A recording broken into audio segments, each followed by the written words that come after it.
Good morning, Britannia, and hello to the rest of the world. Welcome to the first episode of the Morning Brief. Going forward on this channel, we're going to bring you guys the top stories every morning at 11 a.m. Around 11 a.m. Of course, today is a bit delayed, UK time, and of course, an evening debrief at 10 p.m. UK time with all the top stories. Let's start by focusing on today's headlines. Migrants in jail. The Home Secretary is going to be pledging, she has pledged to remove thousands and thousands, tens of thousands of illegal immigrants within the next 6 months. We're also going to be focusing on what's going on in Pakistan because a Pakistani man has been arrested over what happened in Southport in the United Kingdom, the attack where 3 innocent little girls lost their lives.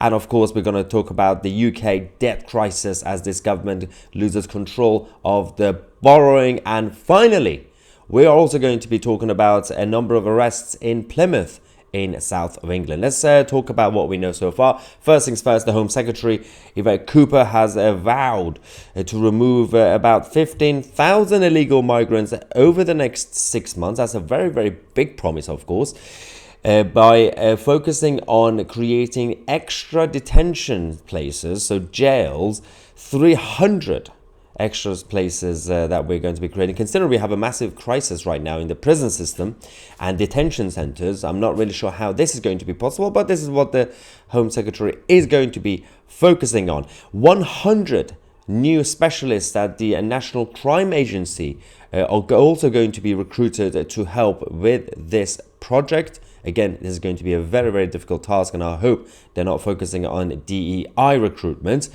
Yvette Cooper has come out to say that we are taking strong and clear steps to boost our border security and ensure the rules are respected and enforced. Our new border security command is already gearing up, with new staff being urgently recruited and additional staff already stationed across Europe. This is the same Home Secretary who believes all refugees are welcome here. Now, going to Pakistan, a Pakistani man has been arrested over the attack in Southport. But why? This gets really weird and interesting. Farhan Asif, who's come out to essentially say that he had no role in any of this in terms of social media, but he has been posting on social media, and he was arrested in Lahore because apparently he was spreading misinformation, and the Pakistani police had decided to arrest him. He said that I don't know how such a small article or a minor Twitter account could cause widespread confusion. Channel 3 now mentioned that the suspect was a Muslim and an immigrant, but this has no connection to the chaos which is being caused by people in his own country. If there was misinformation, it could have been addressed calmly. Why was there such an uproar? Now, interesting that the Pakistani police decided to do a massive crackdown. Perhaps the UK Foreign Office had a phone call with the Pakistanis. Perhaps MI6 had a phone call. We don't know. But the Pakistanis are doing the job of the UK police right now by cracking down on social media misinformation.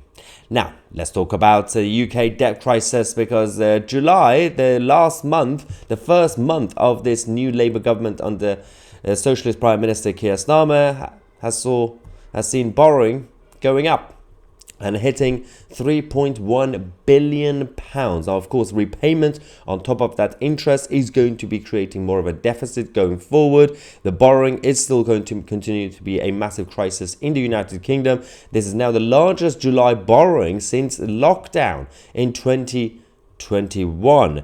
Now, the OBR expected actually that the borrowing would to be around £4.7 billion less and coming at around £46.6 billion. However, it's actually reached now the £51.4 billion. Now, this is not even close to what the OBR was actually predicting. Of course, the government's changed, so things are going to be different now. Now, the Secretary to Treasury, Darren Jones, has come out to say that today's figures are yet more proof of the dire inheritance left to us by the previous government. Now, this is, of course, a very normal behavior from both the uni parties, the Tories and Labour. When one of them leaves, The other one spent the next few years blaming everything on the previous government instead of focusing on their own. The Tories did the same thing for about 14 years, blamed everything on the previous Labour government. Now Labour is going to be doing it by blaming the Tories for everything. Now, Plymouth. Fortunately, there's been a number of scandals, of course, around England over the last few decades when it comes to grooming gangs, when it comes to sexual assaults and everything else. 3 men have now been found guilty of targeting teenage girls. 6 counts between January 2016 and December 2017. The first name is Abalzak Sally, aged 30, from Harwell Court at Plymouth, found guilty of 2 counts. Saif Kaya, aged 31, from Liverpool, guilty of 1 count. This was in December 2017. And Anthony Anantharaja, formerly of Connor Avenue in Mutley, was found guilty of 1 count on another female in February 2017.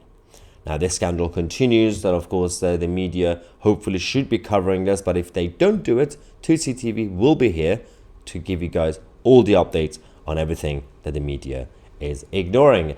As I said, this is the new show that we have on this channel, on top of all the live streams and live reports, breaking news that we do for you guys every single day throughout the day. We come to you guys every morning, 11 p.m. going forward UK time for the morning brief, and also 10 p.m. UK time for the evening debrief. Thank you so much for watching. I'm Tousi, and we are the media.